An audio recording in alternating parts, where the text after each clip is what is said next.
बोला. आजचा कार्यक्रम म्हणजे फर्स्ट इयरच्या विद्यार्थ्यांनी आम्हाला निरोप समारंभ व महाराजांचं भाषण झालं सर्वांचं. महाराजांची परंपरा आपल्या विभागाला पहिलं संस्था आहे, त्यात आमच्या विभागात जास्त होते म्हणजे आमच्या वर्गामध्ये त्यांची भाषणं झाली. त्यांची भाषण झाल्याच्या नंतर ते निरोप आणि सदिच्छा याच्यात थोडं महाराजांनी स्पष्टीकरण दिलं, पण आता मी सोपा शब्द निरोपच वापरतो, संबोधतो. सुरुवात सांगायची झाली म्हणजे तर आमचं जेव्हा ॲडमिशन होतं, ॲडमिशनच्या जेव्हा आमचे ॲडमिशन चालू होते तेव्हा पाऊस चालू होता. पाऊस खूपच होता आणि सर्वांचे ॲडमिशन झाले होते जवळपास. पहिले तर मला माहीतच नव्हतं MA काय असते प्रकार डिग्री. पण म्हणलं चला एक फॉर्म भरला होता, नंबर पण लागला होता.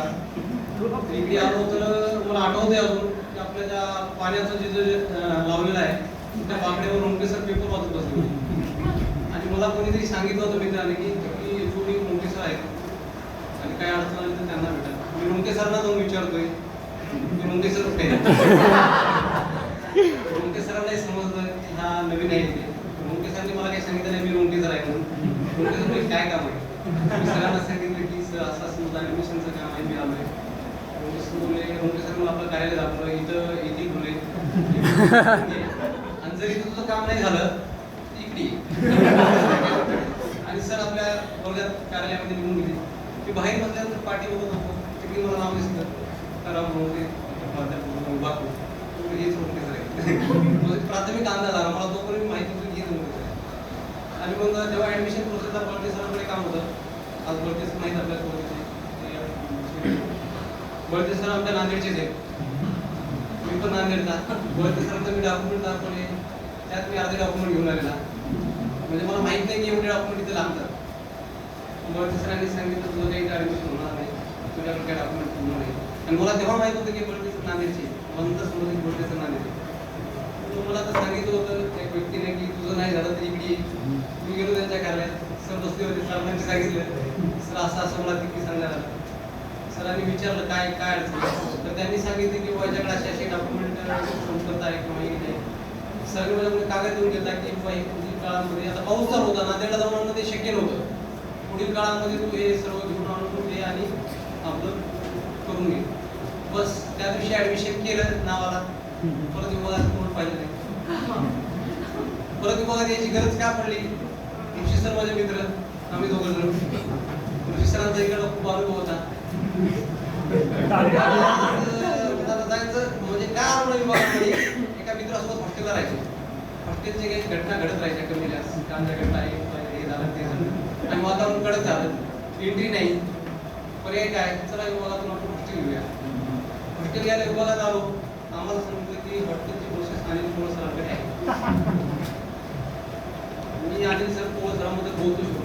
अनिल पोळ सरांच्या कॅबिनमध्ये मी आणि ऋषी सर गेलो होतो. अनिल पोळ सरांचा स्वभाव सुरुवात सर्वांना कडक आणि स्ट्रिक वाटतो एकदम, आणि एकदम स्ट्रिक घेतला अनिल पोळ सरांच्या सोबत एकदम स्ट्रिक. ऋषी सरांची प्राथमिक ओळख होती, माझी तर काहीच ओळख नाही. अनिल सर मला पहिला प्रश्न विचारला कुठून आला. मी नांदेडून आलो होतो, पण त्याच्या अगोदर 2-3 महिने आलो होतो नांदेड. 4-5 महिने मला झाले होते विचारायला. मी नांदेडून आता झालो. तुझे करा नसतो का. नसतो, कॉन्फिडन्स खूप नसतो. सर्व मी विचारून तुला माहिती गेली म्हणून सांगायचं घ्या. आता मला काय माहिती तुम्ही सर की जे केला बसतात. ऋषी सर मला बाहेर गेल्यानंतर अरे आपल्या विभागाचे प्राध्यापक झेंटला बसतात, त्यांनी जर तुला बघितलं आणि अनिल सरांना कळालं तर तुझं हॉटेल बी गेलं आणि तुझं सगळंच गेलं. पण आम्ही कॉन्फिडन्स म्हणजे कॉन्फिडन्स सगळ्यात मोठा करत आलो. अनिल सरांनी आमचा भरोसा ठेवला, आम्ही तसं प्रेझेंट केलं त्यांच्यासमोर आणि अनिल सरांना विमान घेऊन टाकला की आम्ही हॉटेल द्या. हॉटेल घेतलं तरी पण हे बाजरं काही पेपर मुलायला तयार नाही. मी आणि ऋषी सर तिथे गेले तर आम्ही दोघंच केलं. मग चला शिवून राहू दे काय द्यायचं. परत शिष्यवृत्तीचा काही तर प्रॉब्लेम झाला, बोनाफाईडची आवश्यकता आम्हाला लागत होती. आता तर जावं लागलं. आलो फक्त रोंके सरांना तेव्हा भेटलो होतो, काय ओळख काही नव्हती. फक्त फर्स्ट टाइम भेटलो होतो, काय नाव बी माहिती होतं म्हणजे. पण मला आठवतंय फर्स्ट इयरच्या मुलांचं सादरीकरण सर्वांचं जवळपास संपलं होतं. म्हणजे जवळपास विभागामध्ये 50-52 विद्यार्थी असतील सुरुवात सर्वांचं संपलं होतं. आणि आम्ही दोघं तिथून आलो आणि रोंकेसर नेमके आम्हाला भेटले. म्हणजे काय तुमचं सर्व आम्हाला भेटले. सर्व सादरीकरण झालं नाही, परीक्षा दिली का नाही, कोणाच राहील, सर्वांचंच राहील. सर सर एवढे प्रेमळ, सरांनी आमच्या दोघांनाच वर्गात आणलं. आम्ही दोघांनाच ऋषी सरांनी मी आणि उमेश सरांना आम्ही तिघांना सादरीकरण केलं सरांच्या विषयाचं. पहिले सरांचा पेपर दिला, तिथून आम्ही उमेश सरांकडे गेलो, अनिल सरांकडे गेलो. सरांनी सांगितलं की यांचं घ्या, आणि तशी आमची विभागात सुरुवात झाली. नंतर तिथून कुठल्या काळात जेव्हा विभागाची सुरुवात झाली आमची, तिथून मात्र विभागातला कुठलाही असा कार्यक्रम झाला नाही की त्याची सूत्र आमच्या हाती आली नाही.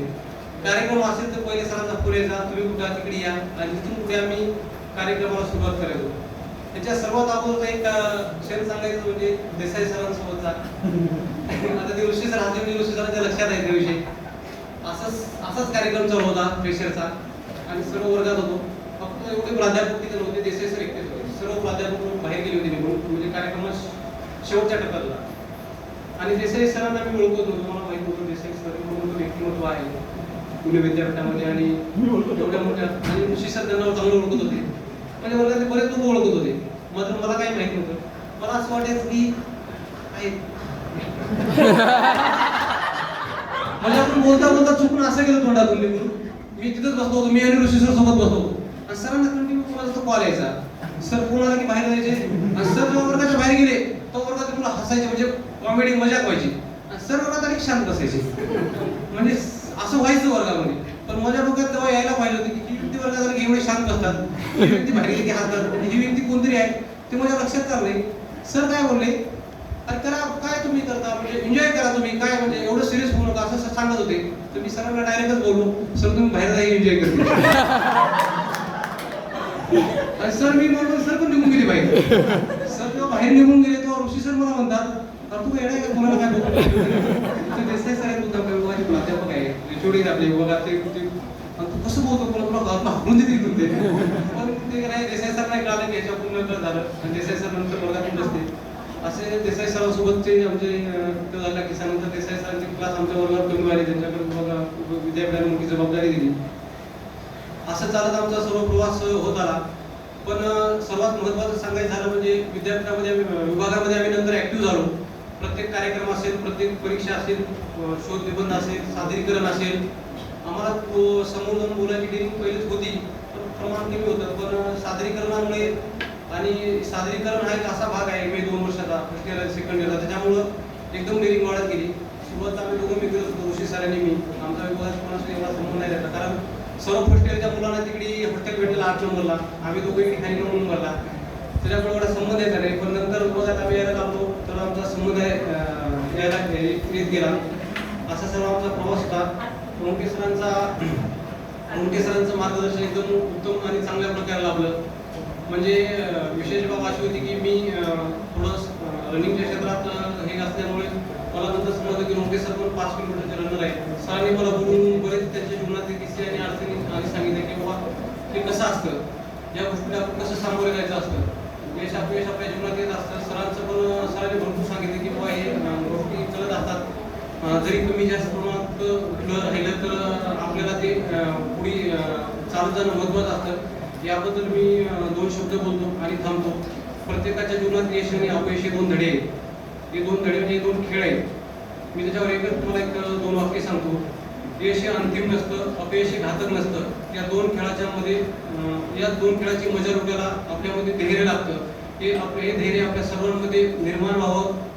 आपण सर्वांनी या धैर्याने यश आणि अपयशाचा सामना करावा. यश आणि अपयशाबद्दल ह्याच्यासाठी बोलतोय की आपण नुसतं मराठी विभागामध्येच नसून मराठी विभाग सोडून देखील बाहेर स्पर्धा परीक्षा म्हणा किंवा आपल्या वैयक्तिक जीवनामध्ये झगडत आहोत. आणि ह्याच्या पलीकडे जाऊन एक महत्त्वाचा विषय सांगायचा एक राहिला माझ्या चुकून. मला हे माहीत नव्हतं की MA शिकत असताना नेट सेट काही तो प्रकार असतो.